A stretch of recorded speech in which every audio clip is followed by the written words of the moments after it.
Dragon Ball has run for over 40 years. 40 years of tournaments, transformations, and power levels that stopped making sense sometime around 2015. And at the center of all of it, Goku. The face, the icon. The man on every poster, every opening, every piece of merchandise in every country on Earth. And he is not the main character. I know how that sounds. Stay with me, because by the end of this video, you are going to rewatch Dragon Ball completely differently. Every arc, every sacrifice, every moment that ever made you feel something. None of it was really about Goku. The truth has been hiding in plain sight inside 40 years of story. Toriyama built the greatest misdirection in anime history. He made us love the catalyst so completely that we forgot to notice who the story was actually breaking. Before we address Dragon Ball specifically, we need to establish a single premise. What does a main character actually do within a narrative? A protagonist is not the most powerful person in the story. Strength is a stat, not a narrative function. A protagonist is the person the story is fundamentally about. The one whose internal world is altered by external conflict. The one who loses something real, carries that loss forward, and is measurably changed by what it costs them. Frodo does not destroy the One Ring because he is the strongest. He carries it to Mordor because he is the one it breaks, and he walks in anyway.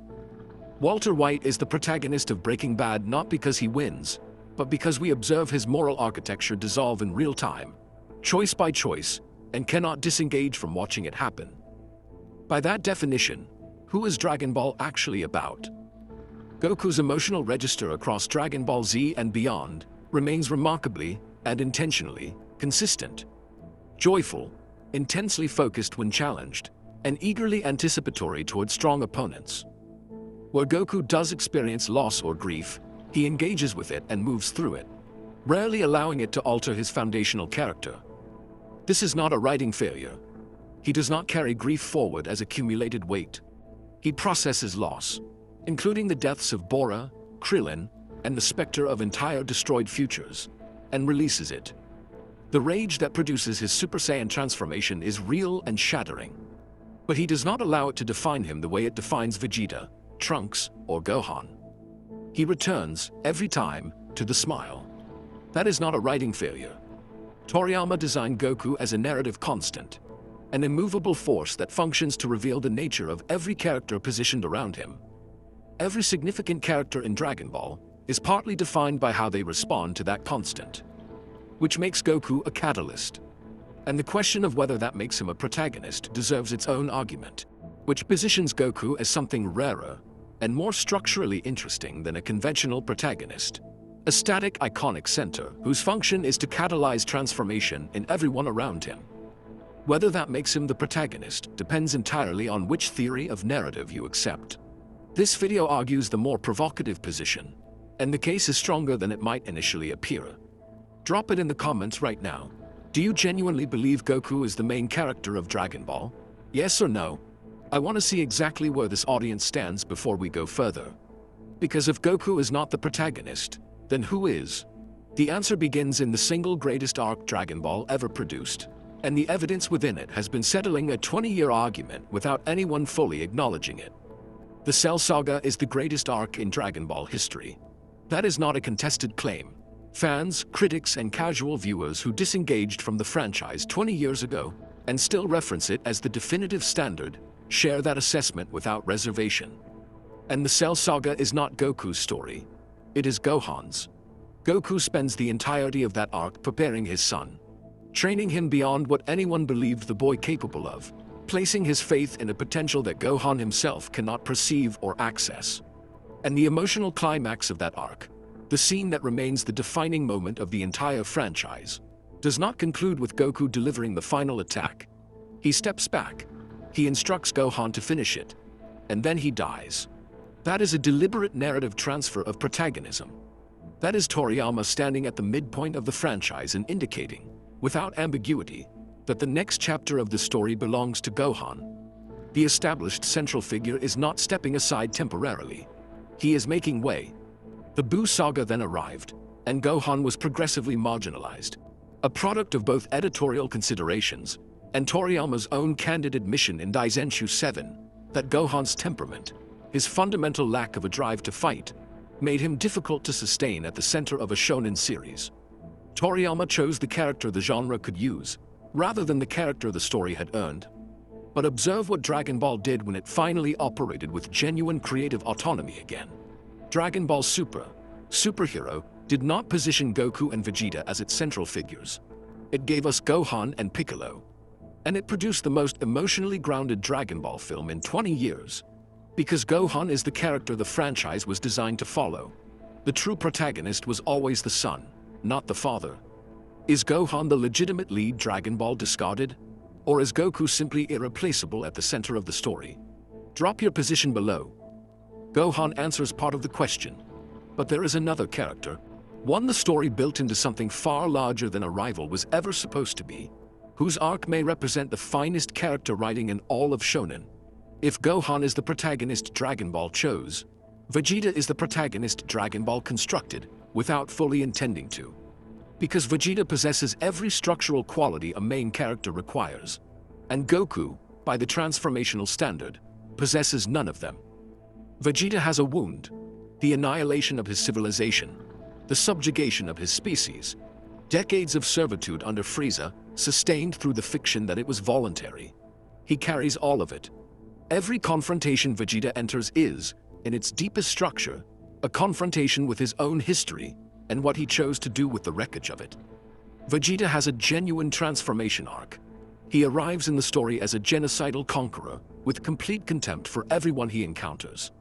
He ends it, 4 decades into the narrative, as a man who would sacrifice himself without deliberation for his family, his adopted planet, and a personal code of honor he constructed from nothing to replace everything he was conditioned to be.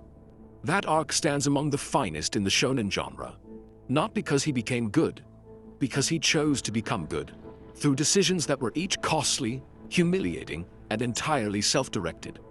The sacrifice against Buu accomplishes something almost no shonen series achieves. It makes the rival weep.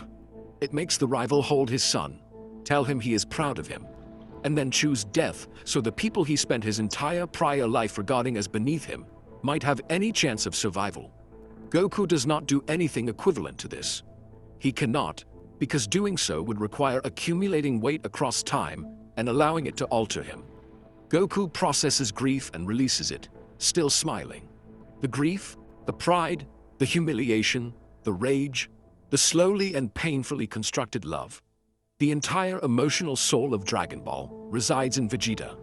It has always resided there. He is what the story is fundamentally concerned with, even when the camera consistently declines to follow him. Quick pause. If this analysis is connecting, hit the like button before we continue. It signals to the algorithm that this kind of work deserves a wider audience. I genuinely appreciate it. Back to the argument. Gohan, Vegeta. The obvious answers are established. But once we examine Piccolo, Trunks, and the full structural pattern across the franchise, it becomes clear that Toriyama was operating a consistent system from the beginning. Once he recognized the pattern, it becomes permanent. Every character who receives substantive development across Dragon Ball's history is defined by 3 qualities: loss they cannot undo, sacrifice that costs them something real, and transformation that is visible across the length of the narrative. Piccolo enters the franchise as its primary villain, the embodiment of everything Goku was narratively positioned to oppose. He concludes it as a paternal figure who dies without hesitation for the child of the man he once dedicated himself to destroying, and who means it completely when he does. That is not a supporting character's arc. That is a protagonist's arc, occupying the structural position of a rival. Future Trunks arrives from a timeline in which every hero is already dead. He carries survivor's guilt, unprocessed trauma, and grief so complete it determines every decision he makes throughout his appearance in the story. His entire narrative function is to pose the question of whether hope retains meaning when you have already witnessed the definitive worst outcome, and to answer it not through dialogue, but through the act of choosing to fight regardless. And then observe Goku occupying the same narrative space. Piccolo dies for Gohan. Goku arrives, registers brief relief, and continues without alteration. Trunks describes a timeline of comprehensive destruction. Goku responds with visible interest in whether the villains responsible were formidable opponents. This is not a failure of characterization. It is Toriyama using Goku as a reflective surface, a constant against which the emotional stakes of everyone positioned around him become measurable precisely because he cannot absorb those stakes himself. The protagonist of Dragon Ball, at any given point in its 40-year history, is whoever the story is currently in the process of breaking. And it has rarely, across that entire span of time, been Goku. Which Dragon Ball character do you believe the series was genuinely constructed around? One name. Drop it below. I want to see the full distribution. The counter-argument to everything I have presented is more sophisticated than most people acknowledge, and engaging with it honestly is the only path to the real conclusion about what Dragon Ball was designed to be. The counter-argument deserves to be presented in full because it is genuinely substantive. Goku's consistency may constitute the entire point of his existence within the narrative. He represents something that exceeds the ordinary human capacity for grievance and accumulation. A clarified martial spirit, a fundamental and unteachable openness toward the world, an architectural resistance to corruption by hatred or prolonged suffering. Dragon Ball maintains its essential optimism precisely because its central figure approaches every person and every moment with identical and uncomplicated goodwill. Toriyama himself identified Sun Wukong, the great Monkey King of Journey to the West, a trickster and elemental force who exists outside conventional human moral frameworks, as Goku's primary creative inspiration. Goku was never designed to be psychologically complex in the manner of a traditional transformational protagonist. He was designed to be fundamental. That interpretive framework is entirely legitimate and well supported by both the text and its creator's stated intentions. But it is also, with precision and completeness, the argument for why Goku occupies a different position than the transformational protagonist. Dragon Ball Daima, Toriyama's final creative statement on this world, is designed around Goku's curiosity and sense of adventure more than any entry since the original series. How its emotional architecture resolves remains open to interpretation. But even there, the pattern holds. What matters most is not what Goku feels, but what his presence surfaces in the landscape around him. He remains the instrument of revelation rather than its subject. Elemental forces do not carry the narrative weight of transformational protagonism. The storm is not the central figure of the disaster narrative. The people attempting to survive it are. The mountain is not the protagonist of the climbing story. The climber is. What the mountain represents to the person ascending it is the story. What the mountain experiences during the ascent is not a story at all. Goku is the mountain. Magnificent, consistent under all conditions, genuinely not the point. Unless your theory of narrative has room for a static, iconic protagonist, whose function is to make everyone else's story possible. Dragon Ball has always been what is being revealed through him. Here is the conclusion. Goku was never the transformational protagonist of Dragon Ball, because he was never designed to be transformed by it. He is the fixed point that makes everyone else's transformation possible and legible. He is the reason Vegeta has something to relentlessly pursue, the reason Gohan has something to be measured against, the reason Piccolo has someone worth protecting, and the reason Trunks considers a destroyed future worth crossing time to prevent. He is the narrative engine. He is not its emotional center. The emotional center of Dragon Ball belongs to every character who encountered Goku, the smiling, immovable, endlessly optimistic force of nature, and arrived at the conclusion that was insufficient, that they required something more from themselves, something capable of being fractured, something that could carry genuine weight and be rebuilt by what that weight cost.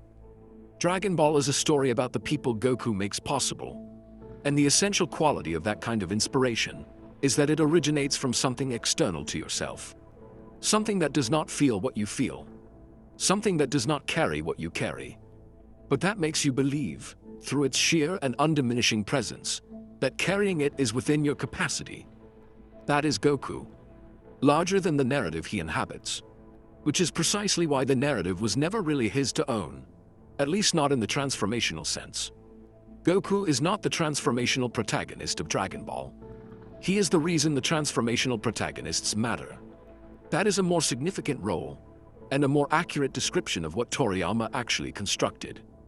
Here is the question I want in the comments.